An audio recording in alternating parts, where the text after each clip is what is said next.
Good morning बच्चों लोग। तो लास्ट क्लास में आपको एक इम्पॉर्टेंट बेसिक टर्म पढ़ाया था, एसेट, है ना। तो आज उसको हम रिवाइज करते हैं, पहले हुआ फिर आगे पढ़ेंगे। मैं आपको क्या बताया था कि बिजनेस के अंदर जितने भी प्रॉपर्टी हैं और जो हमको फ्यूचर में देगा क्या बेनिफिट और कैश, फैच बेनिफिट और कैश इन फ्यूचर, है ना। इनको बोलते हैं क्या, एसेट।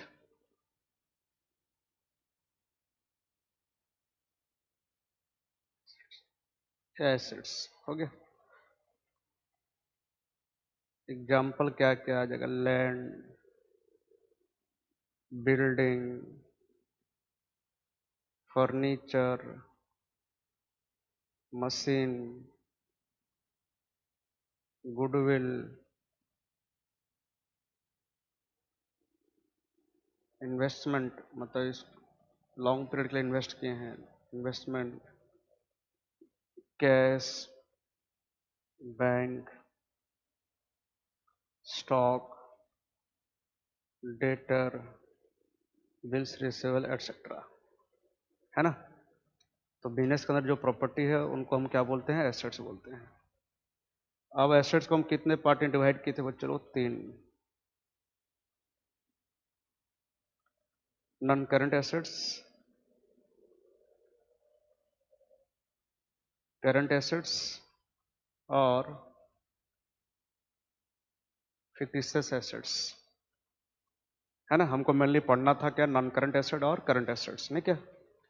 तो नॉन करंट एसेट किनको बोलते हैं, वो एसेट जिनको हम बिजनेस में रखे हैं फॉर लॉन्ग पीरियड, है ना। आइदर एज इन्वेस्टमेंट पर्पस और यूज इन द बिजनेस, या फिर यूज करने के लिए बिजनेस में, है ना। मतलब सेल का पर्पस नहीं रखे हैं।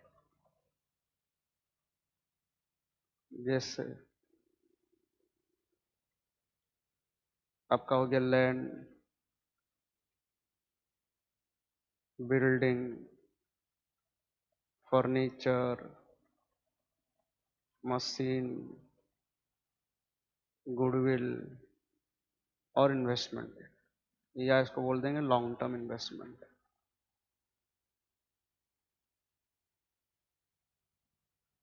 ठीक है। इसमें मतलब इसको भी हम 2 पार्टी डिवाइड कर सकते हैं, एक फिक्स एसेट्स, मतलब नॉन करंट एसेट को हम 2 पार्ट में डिवाइड किया, फिक्स एसेट्स और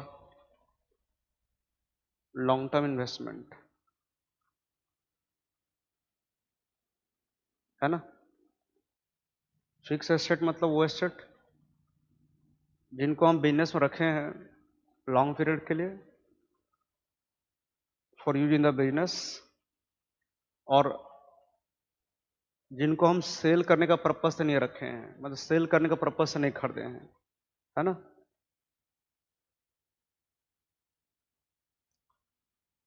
held not for, held not for the purpose of sale, है ना। सेल करने का पर्पज से नहीं रखे हैं, और जो हमारा बिजनेस का अर्निंग कैपेसिटी बढ़ाता है, इंक्रीज अर्निंग कैपेसिटी मतलब प्रॉफिट,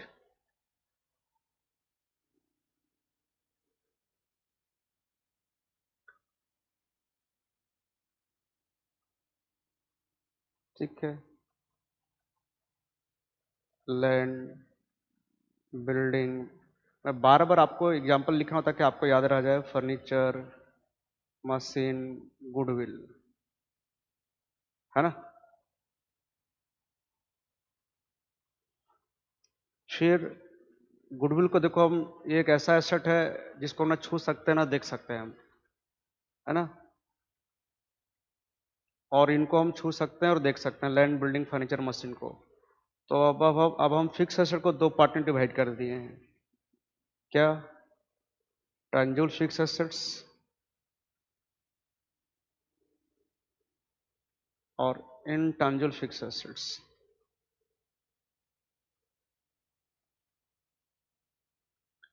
जिनको हम छू सकते हैं और देख सकते हैं वो टैंजिबल फिक्स एसेट्स,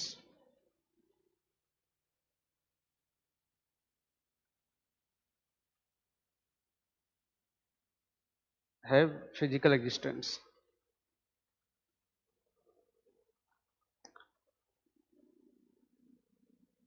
मतलब जिनका फिजिकल एग्जिस्टेंस होता है,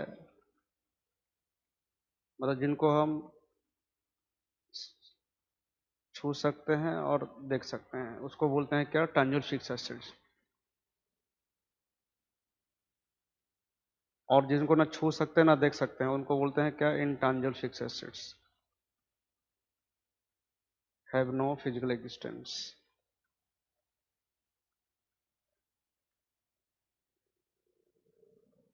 है ना? जैसे गुडविल,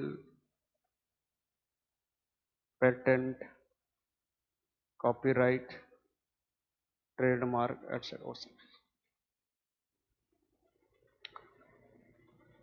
इधर हो जाएगा लैंड, बिल्डिंग, फर्नीचर, मशीन। बच्चे लोग, मैं दोबारा इसलिए रिपीट कर रहा हूं ताकि आप अगर ध्यान से नहीं कियोगे तो दोबारा सुन लोगे तो याद याद रह जाए आपको। करंट एसेट में वो एसेट आते हैं जिनको हम कैश में कन्वर्ट कर सकते हैं 1 साल के अंदर।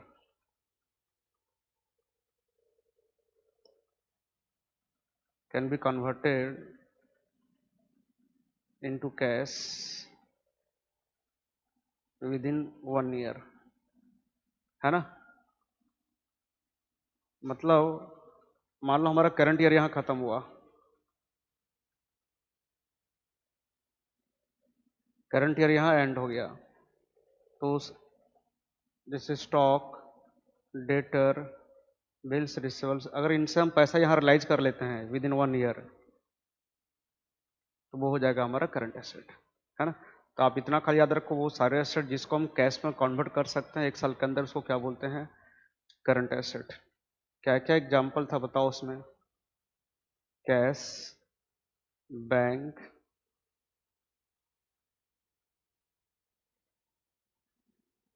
स्टॉक,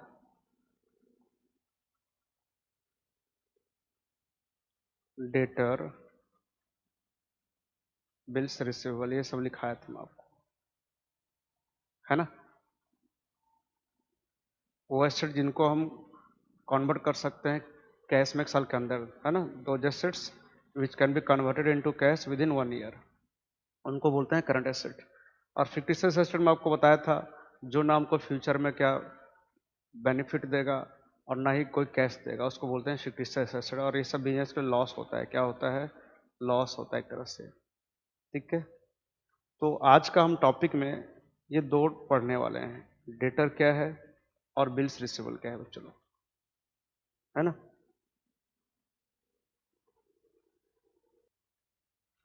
तो पहले पढ़ेंगे डेटर क्या है बच्चों लोग।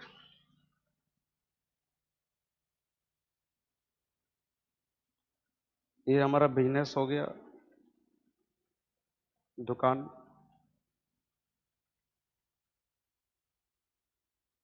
है ना? और जब अकाउंट्स करते हैं तो हम लोग अपने को क्या मानते हैं? बिजनेस।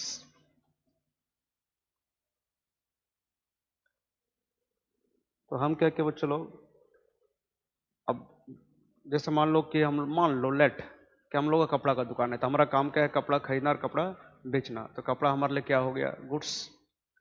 तो गुड्स को हम कैश में भी बेचते हैं और क्रेडिट में भी, मतलब उधारी में। हम क्या किए, हमारा एक कस्टमर है भोला, हम इसको क्या किए? उधारी में सामान दिए, उधारी में मतलब कपड़ा दिए, सोल्ड गुड्स, 2,000 रुपया का हम गुड्स उधारी में दिए, मतलब क्रेडिट में।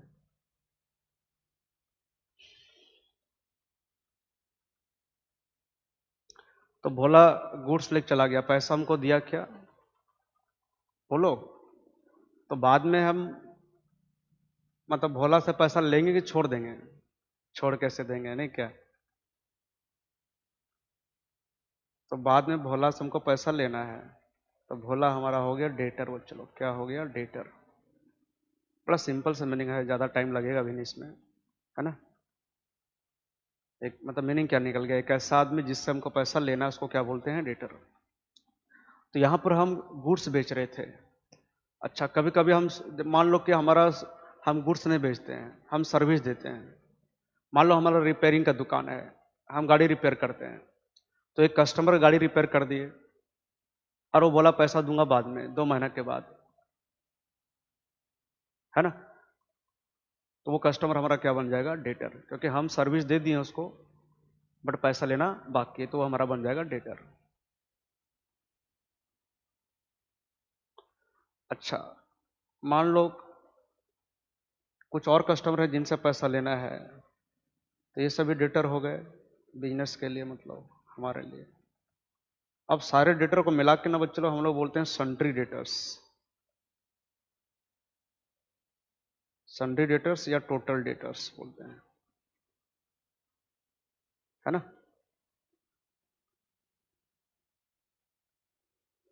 तो मीनिंग क्या निकला सिंपल सा भाषा में, एक ऐसा आदमी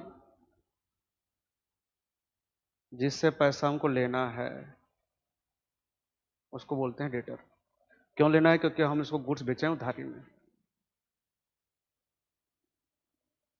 तो देखो क्या लिखा है, एक ऐसा आदमी जिससे पैसा हमको लेना है उसको डेटर बोलते हैं। क्यों लेना है, on account of sale of goods और सर्विसेज ऑन क्रेडिट, क्योंकि उसको हम गुड्स या फिर सर्विस बेचे हैं उधारी में, इसलिए। मतलब एक आदमी हमारा डेटर कब बनता है, जब उसको हम गुड्स या फिर सर्विस देंगे उधारी में, तब मतलब बेचेंगे उधारी में, तब वो आदमी हमारा क्या बन जाएगा, डेटर। ठीक है। तो बहुत इजी था कि जिस आदमी से हमको पैसा लेना उसको क्या बोलते हैं, डेटर। नेक्स्ट है चलो, बिल्स रिसीवेबल क्या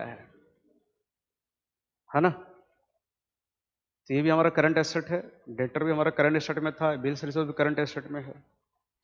चलो मैं सेम एग्जांपल लेता हूं आपका।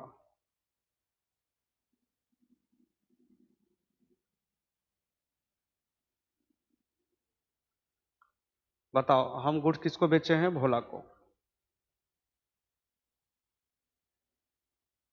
ठीक है।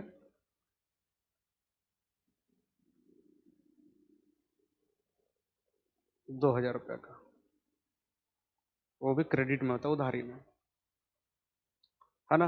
हम बेचे मतलब हम हो गए सेलर और भोला कौन हो गया, बायर। अब हमको बताओ भोला से लेना है 2,000 रुपया। भोला बोल रहा है कि मैं, तो भोला से लेना है तो भोला हमारा कौन हो गया, डेटर हो गया, पहले डेटर। अच्छा, भोला बोल रहा है कि मैं पैसा दूंगा 3 महीने के बाद। तो चलो मान लो हमको भोला पर भरोसा नहीं है कि देगा कि नहीं देगा 3 महीने के बाद, तो हम क्या किए बच्चे लोग, हम एक बिल बनाए,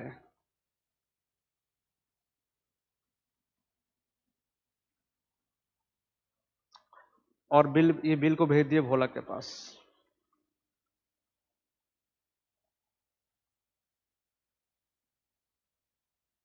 यू मिस्टर बी मतलब भोला पे 2,000 आफ्टर 3 मंथ।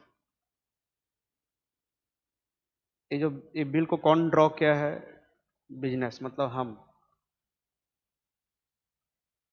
ठीक है। तो इसको बोलते हैं बिल्स ऑफ एक्सचेंज।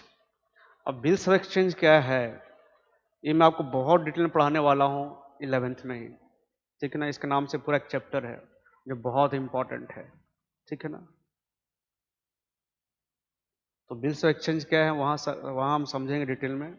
जी। तो बच्चों हम एक बिल बनाए, है ना, उसी को बोल दिए बिल्स ऑफ एक्सचेंज। अब इस बिल को हम भेज दिए हैं किसके पास, भोला के पास, मतलब हमारा डेटर के पास।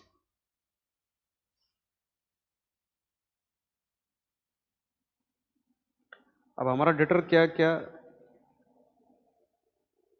इस बिल को एक्सेप्ट कर लिया, साइन मार के मतलब।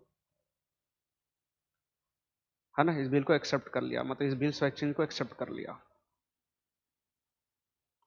है ना। क्या एक्सेप्ट किया कि हाँ मैं 2000 रुपये दे दूंगा 3 महीने के बाद। तो बस चलो, ये जो बिल्स ऑफ एक्सचेंज है, यही बन जाएगा बिल्स रिसीवेबल, है ना। किसके लिए? बिजनेस के लिए, मतलब सेलर के लिए। यही बन जाएगा बिल्स रिसीवेबल, किसके लिए? सेलर के लिए। तो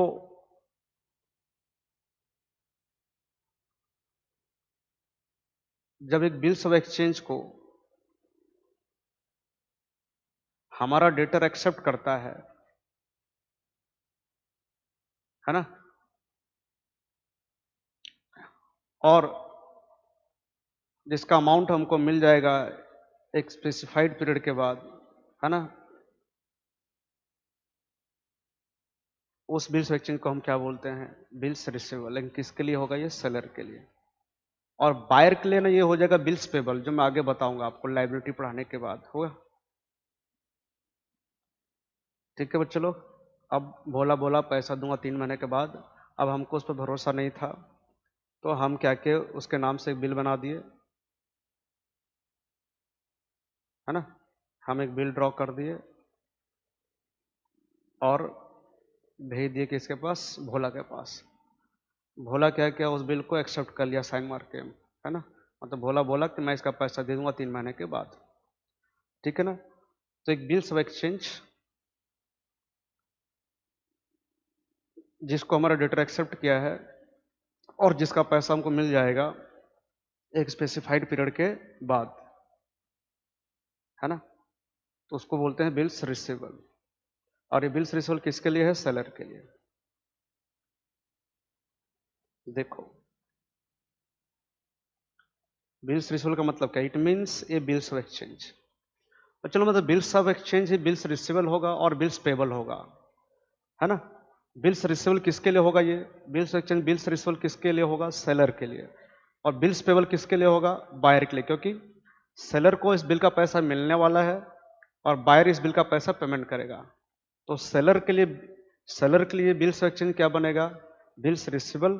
और बायर के लिए क्या बनेगा? बिल्स पेबल, है ना, क्योंकि सेलर को बिल का पैसा लेना है और बायर को बिल का पैसा देना है, ठीक है ना।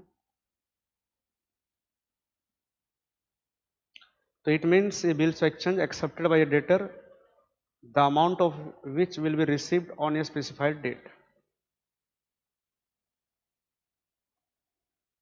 तो बिल्स रिसीवेबल हो गया करंट एसेट।